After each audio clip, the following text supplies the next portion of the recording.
ಆಗದೆ ಉಳಿದಿರುವ ಯಾವುದೇ ಕ್ರೆಡಿಟ್ ಕಾರ್ಡ್ ಅನ್ನು ಕ್ಲೋಸ್ ಮಾಡುವ ಯೋಚನೆಯಲ್ಲಿದ್ದೀರಾ? ಕಚೇರಿಗೆ ಹೋಗಿ ಅರ್ಜಿ ತುಂಬಿಸುವುದರಿಂದ ಹಿಡಿದು ಇಮೇಲ್ ವರೆಗೆ ವಿವಿಧ ಮಾರ್ಗಗಳ ಮೂಲಕ ಕ್ರೆಡಿಟ್ ಕಾರ್ಡ್ ಅನ್ನು ಕ್ಲೋಸ್ ಮಾಡಬಹುದು. ಅದು ಹೇಗೆ ಅಂತ ಹೇಳ್ತೀವಿ, ಈ ಸ್ಟೋರಿ ನೋಡಿ. ಒಂದಕ್ಕಿಂತ ಹೆಚ್ಚು ಕ್ರೆಡಿಟ್ ಕಾರ್ಡ್ಗಳನ್ನು ಹೊಂದಿರೋದು ಈಗ ಸಾಮಾನ್ಯದ ವಿಷಯ. ಕಾರಣಾಂತರಗಳಿಂದ ಹಲವು ಕ್ರೆಡಿಟ್ ಕಾರ್ಡ್ಗಳನ್ನು ಪಡೆದಿರ್ತೀವಿ. ಒಂದೋ ಎರಡೋ ಕಾರ್ಡ್ಗಳು ಮಾತ್ರ ಬಳಕೆಯಲ್ಲಿರುತ್ತೆ, ಉಳಿದವು ನಿರುಪಯುಕ್ತವಾಗಿ ಉಳಿಬಹುದು. ಇಂತಹ ಕಾರ್ಡ್ಗಳನ್ನು ಮರಳಿಸೋದು ಕಷ್ಟ ಅಲ್ಲ. ಬಹಳ ಸುಲಭ ಪ್ರಕ್ರಿಯೆಗಳ ಮೂಲಕ ಕ್ರೆಡಿಟ್ ಕಾರ್ಡ್ ಕ್ಲೋಸ್ ಮಾಡಬಹುದು. ಹಲವಾರು ಕ್ರೆಡಿಟ್ ಕಾರ್ಡ್ಗಳನ್ನು ಹೊಂದಿರುವವರು ಬಾಕಿ ಪಾವತಿಗಳು, ವಾರ್ಷಿಕ ನಿರ್ವಹಣೆ ಮತ್ತು ಬಾಕಿ ಇರುವ ದಿನಾಂಕಗಳನ್ನು ಟ್ರ್ಯಾಕ್ ಮಾಡಲು ಕಷ್ಟ ಆಗಬಹುದು. ಈ ಎಲ್ಲ ತೊಂದರೆಗಳನ್ನು ತಪ್ಪಿಸೋದಕ್ಕೆ ಮತ್ತು ಬಳಕೆಯಾಗದ ಕ್ರೆಡಿಟ್ ಕಾರ್ಡ್ಗಳ ದುರುಪಯೋಗವನ್ನು ತಡೆಯೋದಕ್ಕೆ ಅವುಗಳನ್ನು ಕ್ಲೋಸ್ ಮಾಡೋದು ಉತ್ತಮ. ಹಾಗಾಗಿ ನಾವಿಲ್ಲಿ ಅದರ ಪ್ರಕ್ರಿಯೆಗಳನ್ನು ನೋಡ್ತಾ ಹೋಗೋಣ. ಕಸ್ಟಮರ್ ಕೇರ್ ನಂಬರ್ಗೆ ಕರೆ ಮಾಡಿ. ನಿಮಗೆ ಕ್ರೆಡಿಟ್ ಕಾರ್ಡ್ ನೀಡಿದ ಸಂಸ್ಥೆಯ ಕಸ್ಟಮರ್ ಸರ್ವಿಸ್ ನಂಬರ್ ಅಥವಾ ಹೆಲ್ಪ್ಲೈನ್ ನಂಬರ್ಗೆ ಡಯಲ್ ಮಾಡಿ ಕ್ರೆಡಿಟ್ ಕಾರ್ಡ್ ಕ್ಲೋಸ್ ಮಾಡುವಂತೆ ಮನವಿ ಮಾಡಬಹುದು.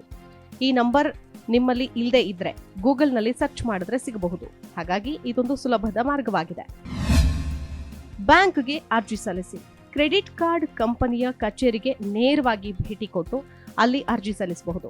ನಿಮ್ಮ ಕ್ರೆಡಿಟ್ ಕಾರ್ಡ್ನ ಎಲ್ಲಾ ನಿಖರ ವಿವರಗಳನ್ನು ಈ ಅರ್ಜಿಯಲ್ಲಿ ತುಂಬಿಸಿ ಸಂಬಂಧಪಟ್ಟ ಸಿಬ್ಬಂದಿಗೆ ನೀಡಬಹುದು. ಬಳಿಕ ಬ್ಯಾಂಕ್ನವರು ಕಾರ್ಡ್ ಕ್ಲೋಸ್ ಮಾಡುವ ಪ್ರಾಸೆಸ್ಗೆ ಇಳಿತಾರೆ. ಇಮೇಲ್ ಮೂಲಕ ಅರ್ಜಿ. ಕ್ರೆಡಿಟ್ ಕಾರ್ಡ್ ಕಂಪನಿಗಳು ಸಾರ್ವಜನಿಕವಾಗಿ ದೂರುಗಳನ್ನು ಪಡೆಯುವುದಕ್ಕೆ ಇಮೇಲ್ ಐಡಿ ಹೊಂದಿರುತ್ತವೆ. ಹಾಗಾಗಿ ನೀವು ಇಮೇಲ್ ಮುಖಾಂತರ ಕ್ರೆಡಿಟ್ ಕಾರ್ಡ್ ರದ್ದುಗೊಳಿಸೋದಕ್ಕೆ ಮನವಿ ಕಳುಹಿಸಬಹುದು. ಆನ್ಲೈನ್ನಲ್ಲಿ ಅರ್ಜಿ. ಎಲ್ಲಾ ಕ್ರೆಡಿಟ್ ಕಾರ್ಡ್ ಕಂಪನಿಗೂ ತಮ್ಮದೇ ಅಧಿಕೃತ ವೆಬ್ ಅಥವಾ ಅಪ್ಲಿಕೇಶನ್ಗಳಿರುತ್ತವೆ.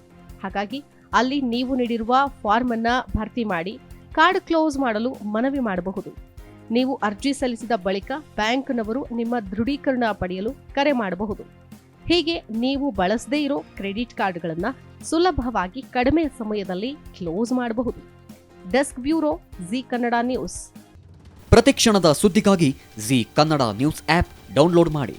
Live TV, latest updates, entertainment, lifestyle, technology ಸುದ್ದಿ ನಿಮ್ಮ ಅಂಗೈಯಲ್ಲಿ.